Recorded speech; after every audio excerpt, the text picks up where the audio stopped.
So today, we're gonna build a katana.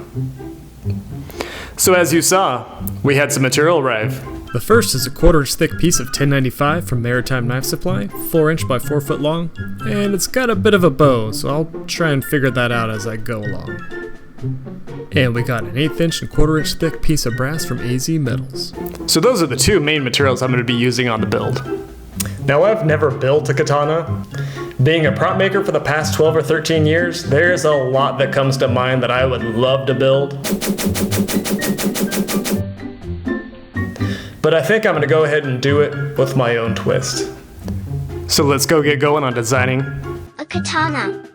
So to start off, here are the viewer instructions for the Samurai Challenge. It was announced July 28th, and it is Monday, August 21st.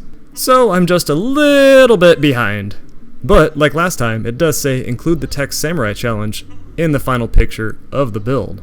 So, I'm going to go ahead and take the plaque that I made for the Chopper Challenge, switch that over for Samurai, and we're good to go.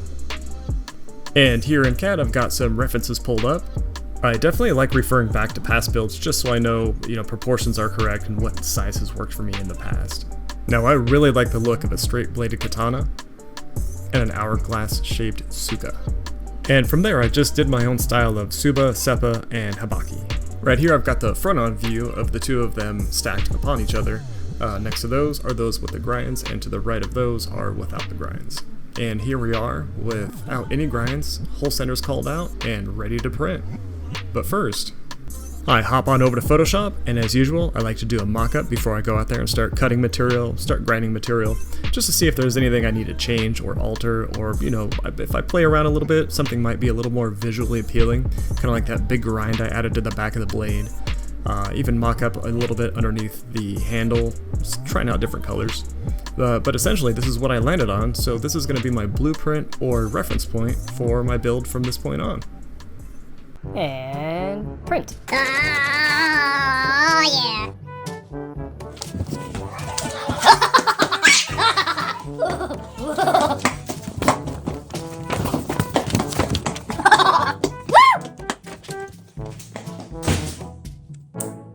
So.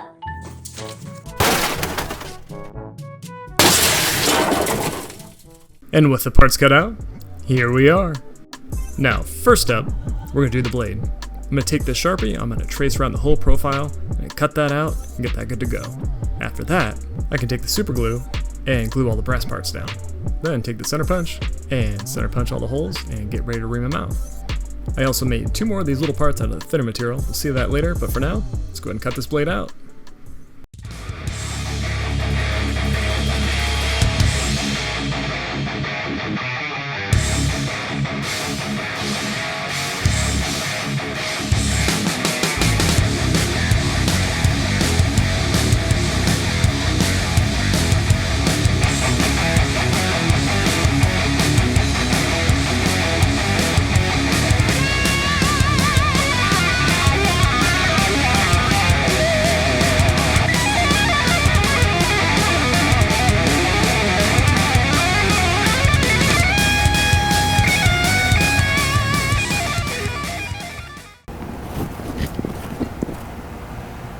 So it's 109 degrees out. I'm in Arizona. I got the bay door open and the fans off. As you saw, we got the blade profiled out on the belt grinder. It's looking good so far. I can go ahead and at this point drill out the holes. And I've got this really nifty Nordic Edge file guide that Maritime Knife Supply sent me. And what that's gonna do is these little corners right here that I got rounded off right there and there. What that's going to do is let me square it up and get those perfectly good, even 90-degree angles so that when I put the guard up, it'll fit right in. And essentially, that's these parts right here that you saw me cut out, the blinks. I will also drill the holes in these next. So let's go drill some holes and do some filing.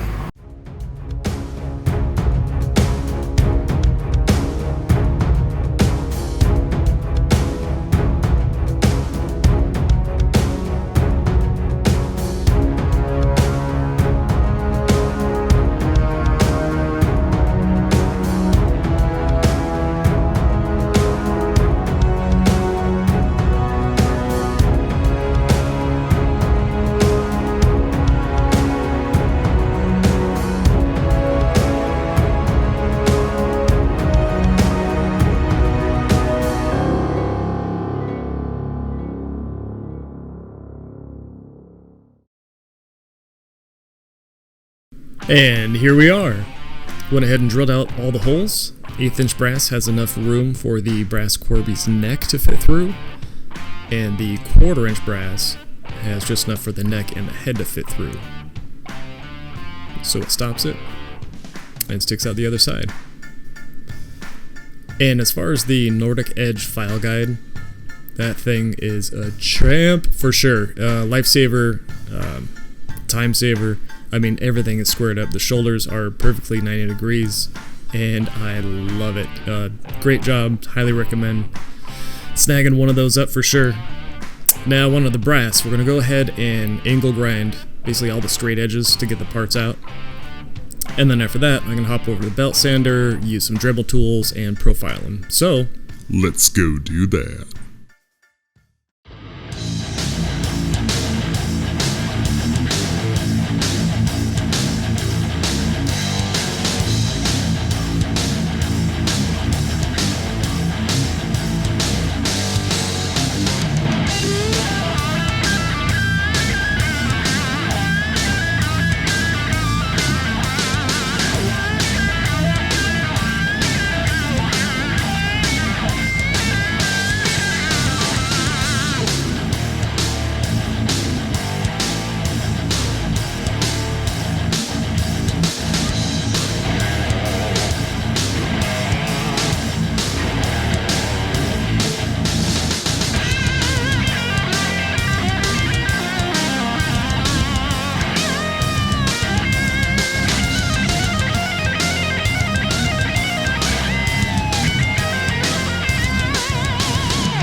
alright, well I got the tape and most of the paper off of these. At this point, there's still a lot of super glue left on them, so I'm going to put them in acetone, let them soak for quite a while.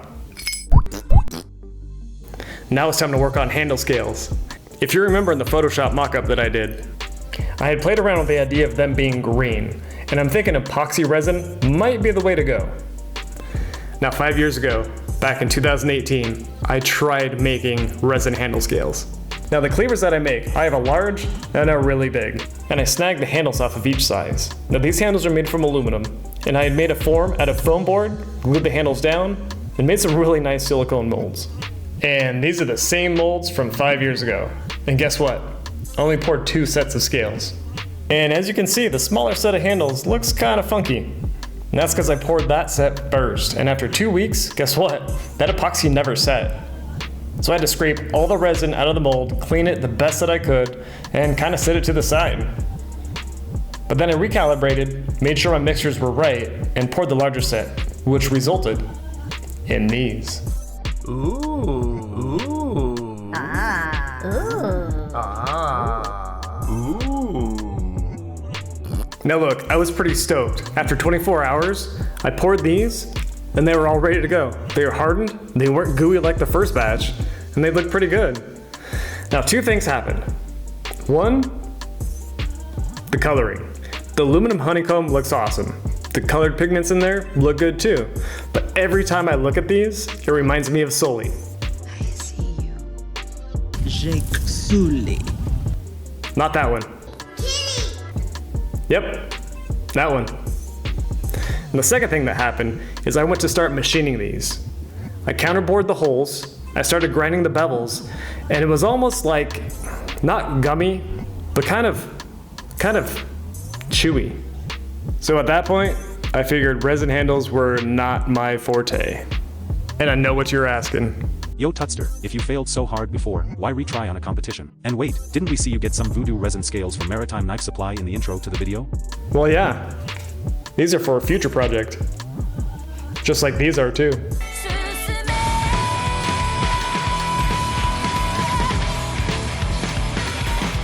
But in all honesty, why? Well, I went back to Reynolds Advanced Materials. It's a place I got the epoxy originally. They've got a slew of different types of epoxies, mold making supplies, all kinds of cool stuff. Thinking maybe I did something wrong, Maybe they have some like advanced stuff that has come out in the past 5 years. Well, I went in, talked to them for a while, let them know what happened, let them know what I was looking to do, and they recommended the same thing as last time. They were like, that is the best bet, it's the best way to go, it's the best thing to use for handle material that they have. Especially with me not having a pressure pot, this is the way to go. And I got this really nice pearlescent mica powder and some mold reliefs too. Now, with that said, they also let me know, yes, this does have a 24-hour cure time. Full cure time, machining, anything like that, full hardness, 7 days at least. And that's where I screwed up originally on that second set of handle scales. So that's why I want to try it again. So with that said, I got my slabs ready to pour. And a couple extra just in case anything goes wrong. I made them cutting up some foam board that I got from Michaels. I picked a gray thinking, well, that'll at least show me what it looks like against a steel color. I cut them to size, glued them up, ran some silicone in the corners, and have them taped down with some 3M VHB double-sided tape. And for those of you wondering, that stands for verb. So in theory, if I mix part A and part B by weight, not volume, I'll be good to go. At that point, I'll probably take that whole mixture, deviate it into smaller cups. I might do some colored pigments in one, I might leave one clear, and then I can do the mica powder after that. Kind of going for a galaxy, kind of a swirly effect. Hopefully, fingers crossed. But for now, let's get going.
Alright guys, the scales are at a point where we can let them sit for their full 7-day cure time.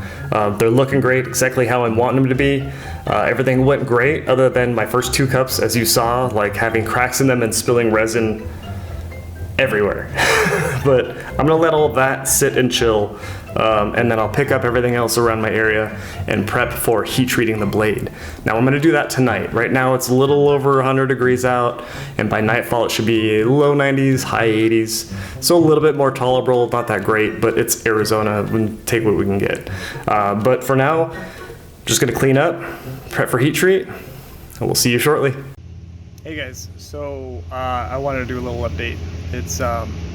It's not heat treat night. It's it's like, I think we're 6 days past the night I was gonna heat treat.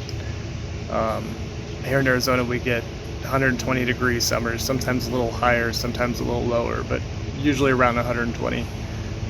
Moderately cooler winters, but also in summertime we have what's called as like a monsoon season, and that's where we get big huge thunderstorms, dust storms, you know, lightning, all that stuff. And every now and then you'll have these like microbursts run through where it's like 60 mile/hour winds. It's like little mini hurricanes. But our neighborhood and the surrounding about 2-mile radius got hit pretty gnarly. Got gutters hanging off the house. The roof, you can see at that point right there, got torn up. The other side in the back of the house too, and our big huge skeleton, he had a ram head staff that I had about 2 feet into the ground, concreted, big metal pipe, and just snapped it right out of the ground. But needless to say, it's been days and days of insurance adjusters coming out, you know, people taking pictures, assessing the damage, getting rid of all the water damage. On the plus side, the handles are almost at their full cure time, so that's a good thing. They're nice and hardened. I haven't got them out of the molds yet or anything, but I just want to get you guys a heads up that I have not heat treated yet. Next thing you guys see, probably like in a second, is me heat treating. But I just wanted to do kind of an update. I know I'm already behind, but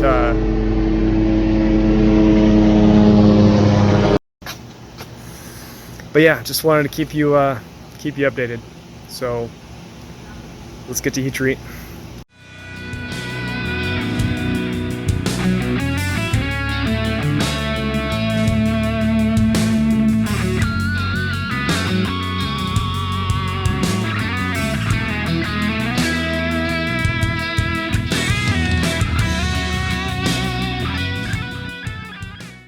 Alright guys, sorry I'm looking at the monitor over here. So I think that heat treat for my second time ever went pretty good. You know, I went non-magnetic, so it's definitely skating all up here. But when you get down here, still soft. Skates. Alright. I'm stoked. So I'm gonna call it a night. I'm gonna clean up. We're gonna get this into a temper cycle where it's gonna go for 400 degrees for an hour, then it'll cool for an hour, and then 400 degrees for a second hour. So we'll do that next.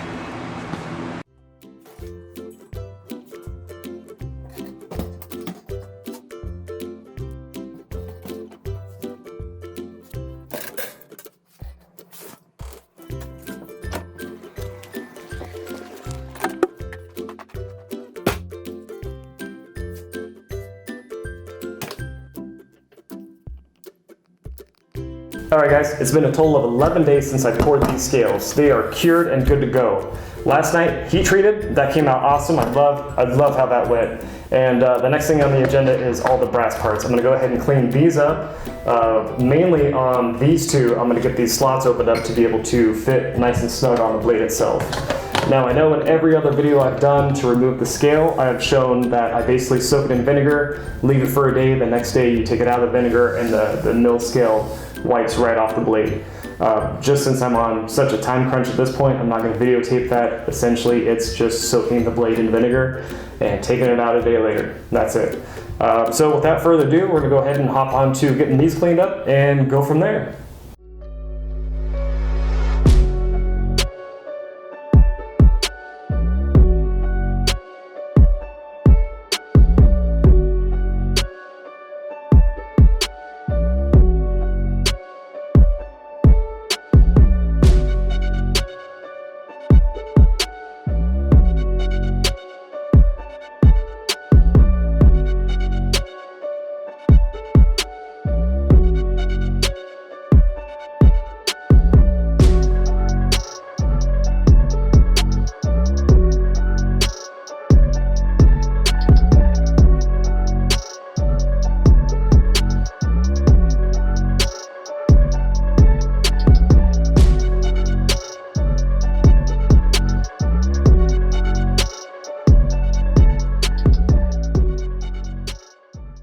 Okay, that is way more filing than I ever want to do again. I'll go ahead and cut us a B-roll right now, but I really like how everything fits up. All the pieces are snug, nice and flush. I know it was a lot of filing, but it totally paid off. I really dig how it came out. Oh, I forgot to tell you guys, remember that big gnarly curve that was in the steel when I originally got it? Well, after heat treat, I went ahead and used some aluminum sheets, pressed it in there, and it straightened it right out. And with everything going on with the house and how far behind I am on this project, I did hire a little help. His name's George, you might see him from time to time, and he built me this cool little shelf. Alright, now that I'm at this point, I really want to see how those handles came out, because they've been sitting for well longer than they needed to, and I'm pretty sure they're fully cured. So at this point, I'm going to go ahead and disassemble the sword. No disassemble! Store all these little pieces in a safe area, and see how the scales came out.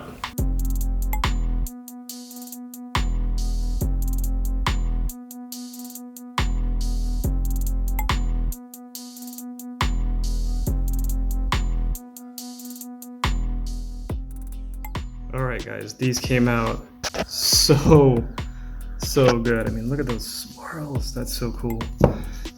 Definitely the way I was hoping they were gonna come out. I did hop on Amazon. I got some glow powders and some UV resin. So what I'm thinking is take some of my black coloring, mix with the UV resin, some glow powder, and because they're clear, maybe get some of that glow coming through, kind of help that galaxy come through. Yes, that is so cool. No. Dude, George, you said this was a totally safe shelf, bro. For real? Bro. At this point, I'm going to go ahead and explain the process of electro etching, which is basically what I'm going to be doing to these parts. And I actually just finished doing these two test pieces here. This one I did at 15 volts, this one I did at 20 volts. This was for 20 minutes, this was for, I think, 25 to 30. It was closer to the 30-minute mark when I started seeing a deeper etch. It's a really easy process. Once you have a variable DC power supply, which basically means it's just variable on how much wattage and amperage it can put out. Besides the power supply, you've got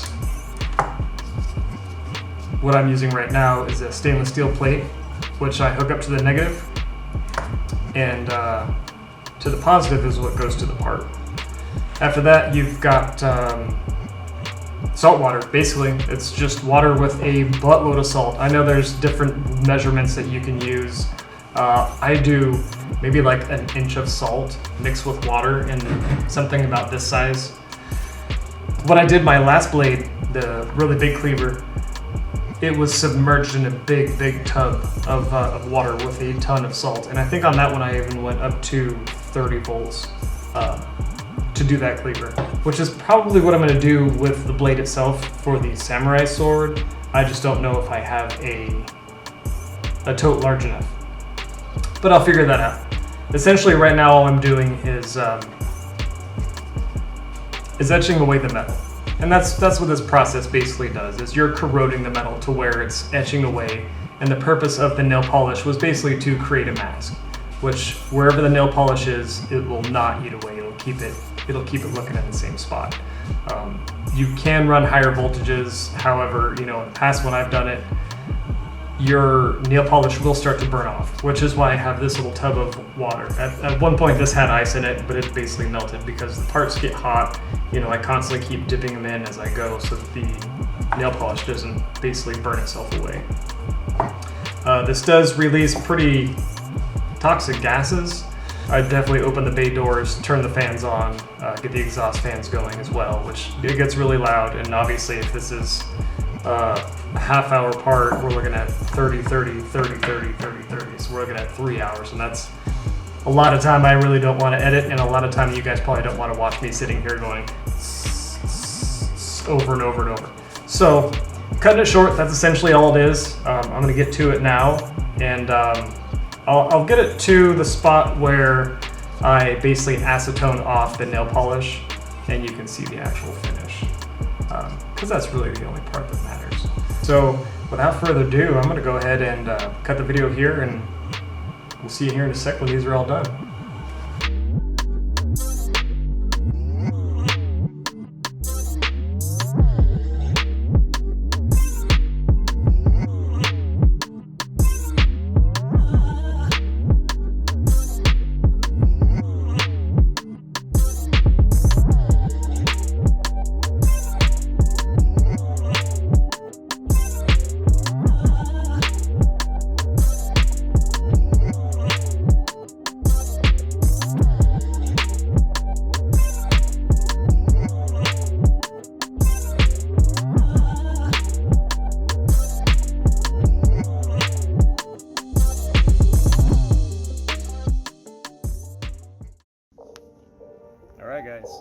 So here we are, we're getting ready to do the blade. I know there's wires everywhere and it's looking kind of crazy.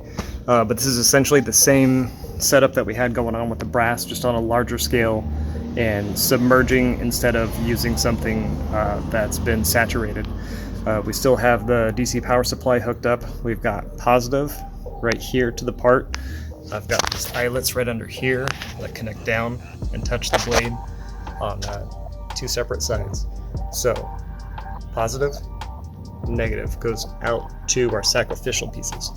In this instance, it's not the piece of stainless, you know, that flat piece that I had with the cloth that's saturated. These are two steel tubes, and those are saturated just by being in the water. I did use one full, I guess, jar of salt for this much water. So at this point, I'm going to crank it up to 30 volts, and then I'm going to do it for a half hour. I've done this once before in a tub just shy of this large with a cleaver that I had. Now, the biggest thing is I'm going to keep coming out and checking to make sure everything's etching nicely. With the cleaver, I was getting a little bit more of a deeper etch towards the handle and not as much towards the blade. And I wasn't using two identical steel pipes. I was just using sacrificial steel. It was basically scrap. And I just had them stacked on the sides. So there may have been a link where it wasn't getting as much voltage to it. But essentially in this one, it's split straight out between all 4 points. So without further ado, I'm going to go ahead and start the voltage up. I'll zoom in as much as I can from the beginning. You know, once it turns on, you'll see bubbles just like crazy coming off the blade. That'll let you know that it's working. And I'll warn you, by the end, this is going to look like the bog of eternal stench.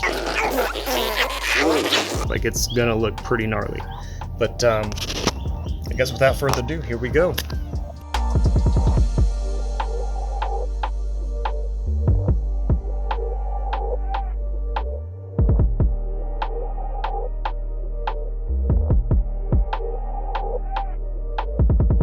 I know in the footage that's going right now, it's getting pretty dark. There's not really a point to watch a bunch of brown, murky, nasty looking water. So I'll cut that footage, and then the next thing you'll see is probably me taking it out of a bunch of nasty water and wiping it down. And then we'll probably do acetone after that. So we'll see you here shortly. All right, guys, we've hit the 1 hour mark. Shut this off. 30 minutes in, I did take the blade and I flipped it the other way just because I wanted to make sure that it was going to have like an even edge. But other than that, let's go ahead and take it out. Oh my god! Ah, what is it? The bog of eternal stench! Bog of eternal stench. Doesn't smell bad, but man, does it look gnarly. Okay.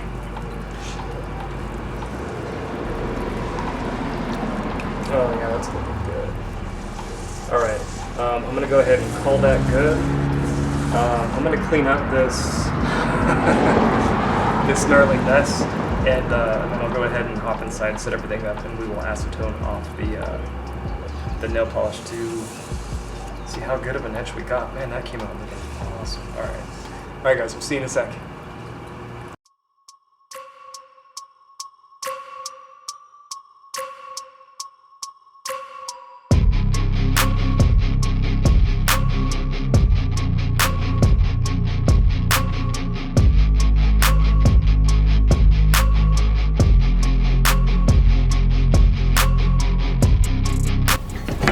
Alright guys, I would definitely call that a successful etch. Absolutely, looks great. I'm loving how deep it is, how well it came out, how nice and crisp it is. So let me go grab what I'm going to show you guys. Sorry, there's little pieces of paper towel all over. I'll end up cleaning up the holes with some Q-tips and acetone, but yeah, let me go grab what I was working on for the hour that this was etching.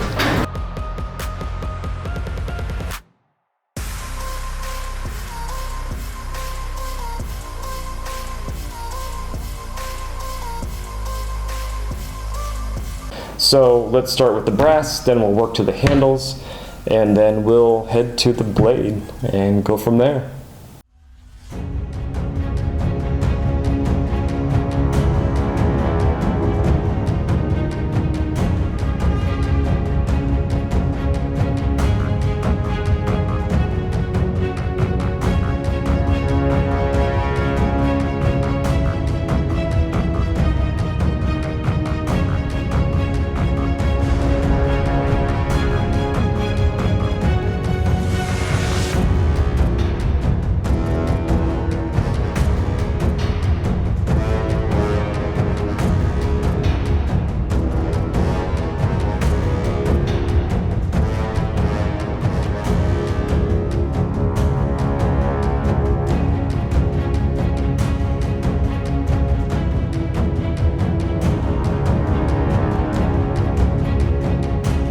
Alright guys, the brass is done. I'll go ahead and B-roll some close-up shots, but at this point I'm ready to hop onto handles. So at this part I can start machining all the holes, grinding down the profiles, and finishing those off. So let's hop to it.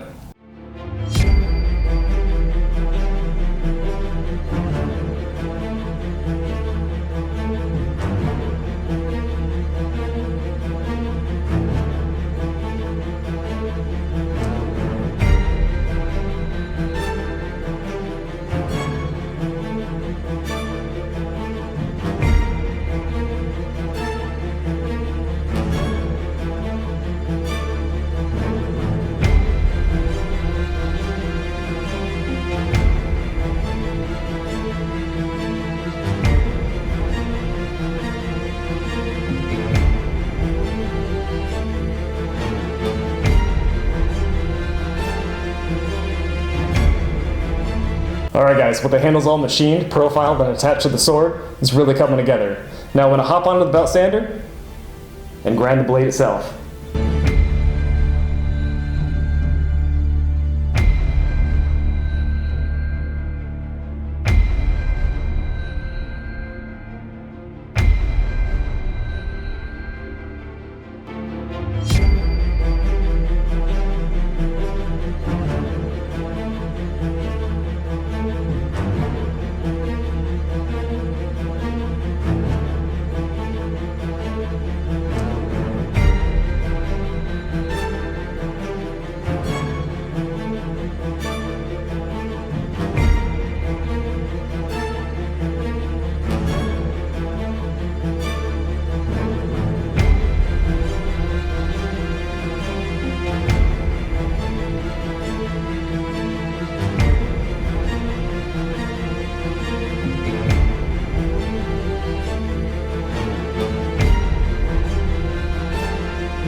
The grinding portion of the blade is done. And at this point, it's time to finish off the brass pieces. And I'm going to use a solution that I've used in the past. It's made by Birchwood Casey, and it's called Aluminum Black. Now it's made specifically for aluminum, but I use it on copper, brass, and bronze as well. So essentially I'm going to take this solution, wipe it all over the brass parts, and it's going to immediately darken the brass. Then I'm going to take a sanding sponge and hit the high spots real light. It's going to make it nice and shiny. So let's go do that.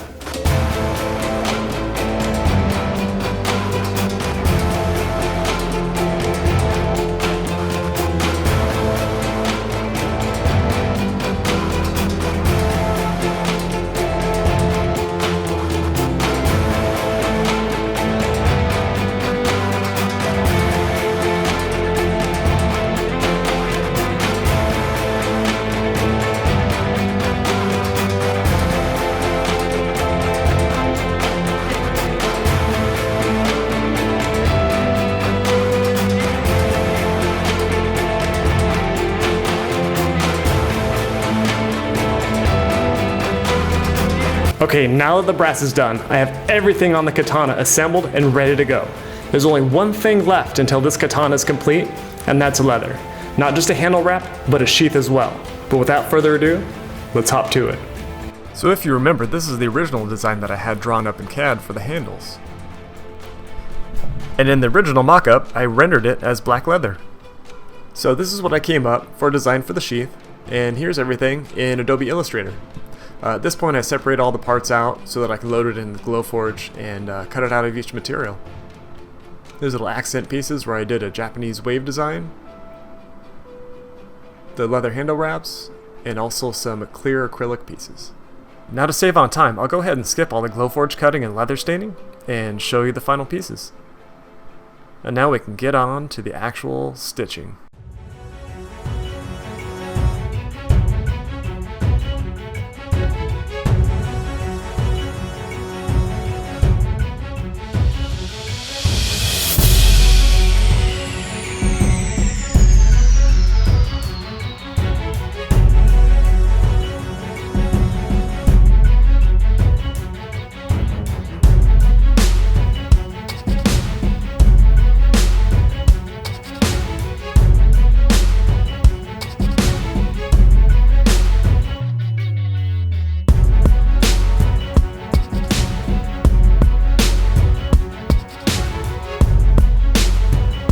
Oh snap, the leather's done.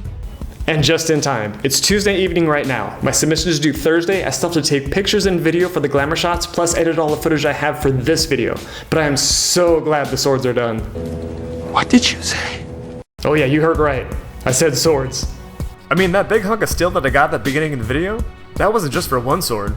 And there's no way I could just make a katana without doing a matching wakizashi and tanto too. And with everything involved with the katana, I knew the video would be long enough, so I figured I'd save these two for a surprise. Now before I run off and start taking pictures and video for the Glamour Shots, there's one more thing I'm going to try and make. I'm going to do it off camera, and you'll see it at the end of the video. But for now, let's get to the Glamour Shots.